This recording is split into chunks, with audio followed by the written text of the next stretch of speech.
অজুহাতবোৰে বাৰে বাৰে থমকি ৰ'বলৈ কয়, কিন্তু আপুনিবিহীন অজুহাতবোৰৰো জানো কিবা মূল্য আছে? আপুনি আছে বাবেইতো অজুহাতবোৰ আছে, আৰু অজুহাতবোৰ আছে বাবেইতো আজিকালি অভিমানবোৰেও কথা কয়।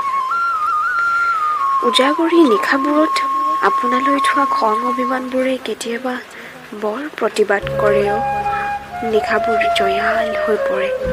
প্ৰতিবাদী অভিমানবোৰ হঠাৎ চকুলো হৈ নিগৰে।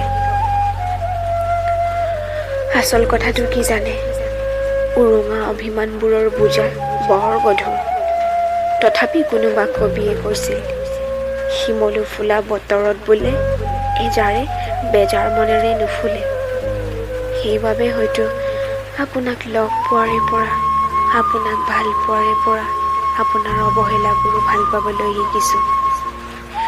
আজিও বৰষুণজাকৰ টোপালবোৰত বিলীন হৈ বিচাৰি ফুৰোঁ আপোনাৰ সান্নিধ্য। বাস্তৱৰ সীমা চেৰাই নিমাও মাও সন্ধিয়াটো গাত মেৰিয়াই বিচাৰি হাবাথুৰি খাওঁ আপুনি নামৰ জোনাকৰ টোপোলাটো। আপুনি আহিবচোন হৃদয় কাননৰ সপোনবোৰলৈ। দুয়ো পিৰালিতেই বহিম, কাচিয়লি ৰদমুঠিৰ সোৱাদ লম। তেজৰঙা ফাগুনৰ কাহিনী শুনিম, মচমচীয়া সৰাপাতবোৰৰ ওপৰেদি সেউজীয়াৰ সপোন ৰচিম।